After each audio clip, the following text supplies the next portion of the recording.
현대어 성경 읽기 사무엘상 29장 블레셋 지휘관들에게 의심받는 다윗. 블레셋 족속이 아벡의 전 군대를 집결시키고 있을 때였다. 이스라엘 백성도 이스라엘의 셈 곁에 진을 치고 있었다. 블레셋 족속의 주장들은 거기서 각 부대의 사열을 받았는데 수백 명, 수천 명씩 열을 지어 선 블레셋 군인들이 그들 앞으로 행진을 하였다. 다윗도 부하들을 거느리고 그 행렬의 맨 뒤에서 아기스와 함께 나아갔더니 블레셋 지휘관들이 다윗과 그의 부하들을 보고 아기스에게 항의하였다. 도대체 저 히브리 사람들이 여기 와서 할 일이 무엇입니까? 아기스가 그들에게 말하기를 저 사람 다윗이 전에는 이스라엘 왕 사울을 섬겼지만 지금은 여러 해 전부터 나를 섬기고 있어. 게다가 내게로 망명해온 날부터 오늘까지 아무 흠 없이 나를 받들 뿐만 아니라 나 또한 그에게서 아무 허물도 찾지 못하였소. 하고 해명하였다. 그러나 블레셋 족속의 지휘관들은 다윗에 대하여 화를 내면서 아기스에게 이같이 주장하였다.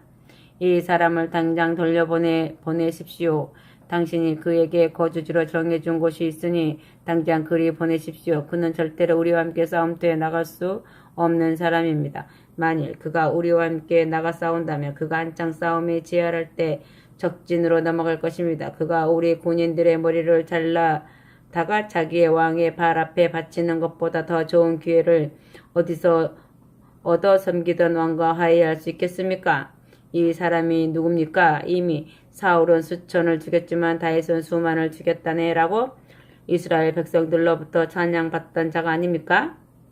다윗을 돌려보내는 아기스. 아기스는 다윗을 불러 이렇게 말하였다. 여호와께서 확실히 살아계심을 걸고 맹세하지만 그대는 참 믿을 만한 사람이요. 그래서 이번에도 그대와 함께 출전하는 것이 좋겠다고 생각했었어. 그대가 내게로 와 있는 동안에 난 한 번도 그대에게서 무슨 허물이나 거짓을 본 일이 없기 때문이요. 그런데 다른 주장들이 그대를 믿어주지 않는구려. 그러니 이제 다시 돌아가서 조용히 지내시오. 다른 블레셋 주장들이 싫어할 일은 하지 마시오. 그러나 다윗은 반대하였다. 제게 무슨 잘못이 있다고 이렇게 부당한 대우를 하십니까? 제가 당신을 섬기기 시작한 날로부터 오늘에 이르기까지 언제 어디서 무슨 허물이 있었습니까? 도대체 제가 이번에 함께 출전하여 당신의 원수들을 쳐 부수지 못할 이유가 무엇입니까? 아기스가 다시 설득시켰다. 나야 그 점을 잘 알고 있어. 내가 보기에도 그대에게는 아무 허물도 없을 뿐만 아니라 하나님의 천사처럼 충성스럽게 여겨질 정도요. 다만 블레셋 족속의 지휘관들이 그는 절대로 우리와 함께 싸움터에 나갈 수 없는 사람이요 하고 결정을 내려버렸어. 그러니 그대는 내일 아침에 일찍 일어나 사울을 섬기던 그대의 부하들을 거느리고 날이 밝는 대로 떠나시오. 이리하여 다음날 아침 동틀 무렵에 다윗이 부하들과 함께 그곳을 출발하여 블레셋 족속의 땅으로 돌아왔다. 이때 블레셋 족속들은 이스라엘 평원으로 진군에 올라갔다. 아멘. 아말렉 족속에게 유리인당한 시글락 30장. 다윗이 부하들을 거느리고 아벡에서 시글락까지 100km를 사흘 동안 걸어서 돌아와 보니 시글락의 온 성읍은 잿더미로 변해 있었다. 아말렉 족속이 유다의 남부 지역으로 쳐들어와 약탈에 가다가 시글락에도 손을 뻗친 것이다. 그들이 비록 시글락에서 사람을 죽이지는 않았지만 여자와 어린 아이까지 남김없이 포로로 사로잡아 끌고 갔다. 다윗과 그의 부하들이 돌아와서 그런 광경을 보고 너무 놀란 나머지 소리 지르며 울었는데 지쳐서 기진맥진할 때까지 울고 또 울었다. 다윗의 두 아내 곧 이스라엘 여인 아히노암과 갈멜 사람 나발의 미망인 아비가일도 포로로 잡혀갔다. 그런데 이러한 사태는 설상가상으로 다윗에게 아주 불리하게 발전되었다. 왜냐하면 저 자식을 잃고 흥분한 군중들이 다윗을 돌로 쳐 죽이려고 덤벼들었기 때문이다. 그러나 이런 와중에서도 다윗은 자기 하나님 여호와를 더욱 의지하였다. 아멘. 아말렉 군대에게 보복하는 다윗. 다윗이 제사장 아비아달에게 하나님의 뜻을 묻는 에봇을 가져오도록 명령하였다. 아비아달이 제비가 든 에봇을 가져오자 다윗이 여호와께 여쭈었다. 제가 앞서 떠난 저 약탈자들을 추격해야 되겠습니까?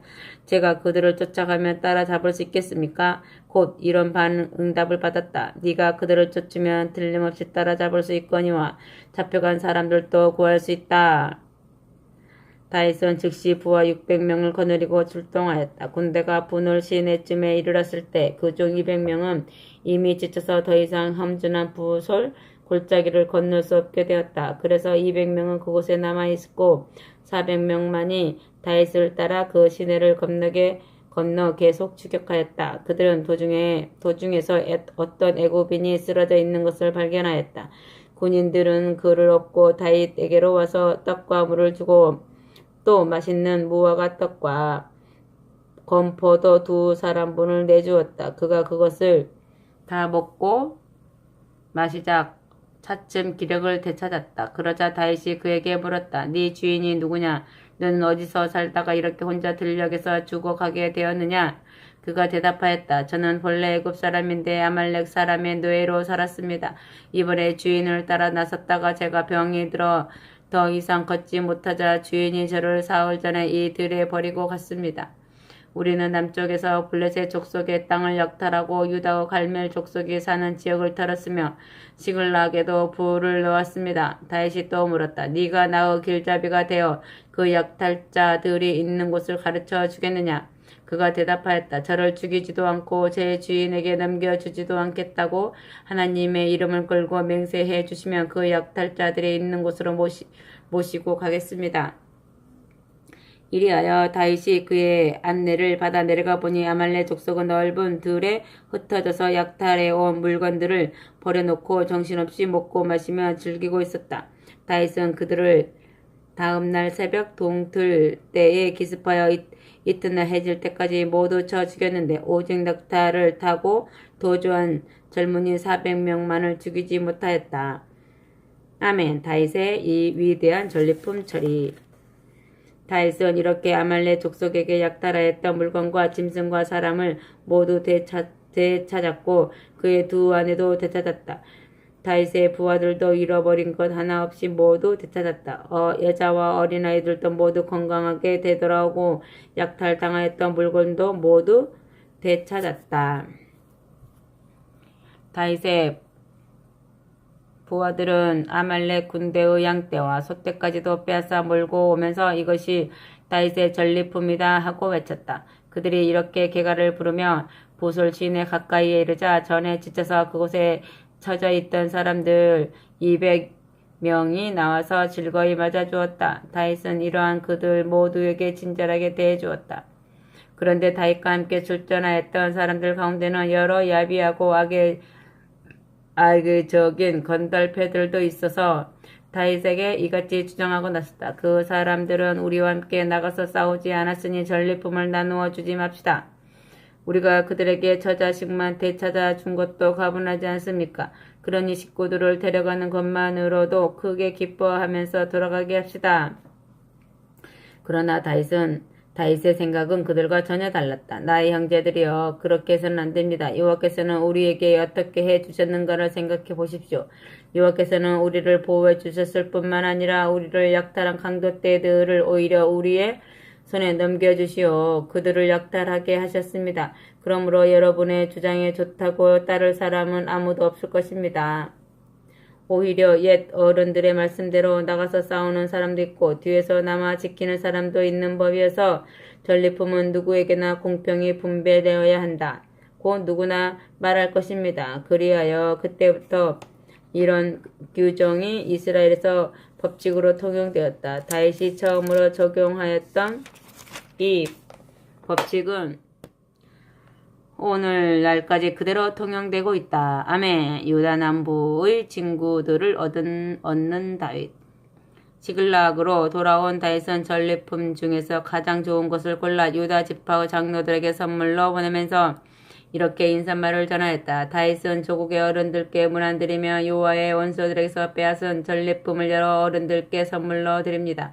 다윗이 선물로 보낸 성읍은 모두 헤브론 남쪽에 위치해 있었는데 부두엘, 남방 라못, 얏딜, 아로엘, 싯봇, 에스드모와 라갈, 여라무엘 족속과 겐 족속이 사는 성읍들, 홀마, 고라산, 아닥과 헤브론, 그리고 다윗이 전에 부하들과 함께 숨어 다니던 곳들이다. 아멘. 사울의 최후 31장. 그 사이에 블레셋 군대는 이스라엘을 공격하여 갈보와 산으로 올라갔고 이스라엘 군인들은 대부분 도망하다가 그 산에서 전사하였다. 이제 블레셋 군대는 마지막 여세를 몰아 사울과 그의 세 아들을 추격하였으니 요나단과 아비나답과 말게수아가 그 자리에서 죽었다. 그리고 사울마저 그를 쫓는 자들의 화살에 맞아 중상을 입었다. 다급해진 사울은 무기를 들고 다니는 경호원에게 자기를 죽여달라고 명령하였다.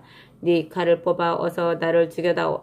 어찌 내가 저 할례 받지 못한 자들에게 잡혀 수모를 당할 수 있겠느냐. 그런데도 그 경호원은 여호와께서 기름 부어 세우신 왕에게 감히 칼을 들어치지 못하였다. 그러자 사울은 경호원의 손에서 칼을 빼앗아 스스로 목숨을 끊었다. 사울이 이렇게 자결하자 경호원도 따라서 자결하였다. 이리하여 사울과 그의 세 아들과 경호원과 부하들이 모두 한날에 죽고 말았다. 이스라엘 군대가 도망하면서 전멸당하고 사울과 그의 아들들마저 모두 전사하자 이스라엘 평원과 요단 강가에 있는 주민들이 이 소식을 듣고는 자기들도 성읍을 버리고 도주하였다. 그래서 블레셋 군인들이 텅 빈 성읍으로 들어와 살았다. 그 다음 날 전사자들의 옷을 벗기러 온 블레셋 군인들이 길보아 산에서 사울 왕과 그의 세 아들의 시체를 발견하였다. 그들은 쓰러져 있는 왕의 머리를 자르고 그의 갑옷과 장비를 수거하였다. 그들은 이 승전의 기쁨을 자기들의 신과 온 백성에게 알리기 위하여 약탈한 물건을 전령에게 주어 블레셋 전국으로 돌아다니며 보이게 하였다. 그러고 나서 사울의 갑옷을 아스다롯의 신전에 보관하고 사울과 그 아들들의 시체는 벳산 성벽에 못 박아 달아두었다. 길르앗 야베스 주민들은 비참하게 죽어간 사울의 소식을 듣고 전에 사울이 암몬 족속의 손에서 구해준 은혜에 보답하고자 자진해서 일어섰다. 그들은 야음을 틈타 밤새도록 벳산으로 가서 성벽에 매달린 시체들을 내려가지고 야베스로 돌아와서 화장하였다. 그리고 그 유해만 거두어다가 야베스에 있는 석류나무 밑에 장사 지내고 사울의 죽음을 슬퍼하면서 7일 동안 금식하였다. 아멘.